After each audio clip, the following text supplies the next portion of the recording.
If you want to turn off the overdraft feature on your Cash App account, we've got you covered because this guide will show you how to do it step by step. And let's begin by opening your Cash App on your mobile phone or any device. And then I want you to tap the banking tab or your balance on the home screen to open the banking menu. Scroll through the menu until you find the overdraft feature. If you don't see it immediately, I want you to check the limits section as the option may be located there. Now, if the overdraft option is available for your account, you will see a toggle switch. So simply tap the toggle to turn it off the overdraft feature. Make sure the switch shows that the overdraft has been disabled before leaving the page.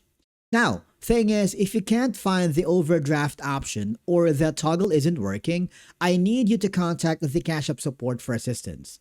They can help determine whether the feature is available for your account or troubleshoot any issues. You can also review Cash App's overdraft guidelines and support articles to learn more about how the feature works and whether there are any eligibility requirements or restrictions. But basically, that's it for today's video on how you turn off overdraft on Cash App. If you found this helpful, subscribe to our channel, and we will see you again in the next video.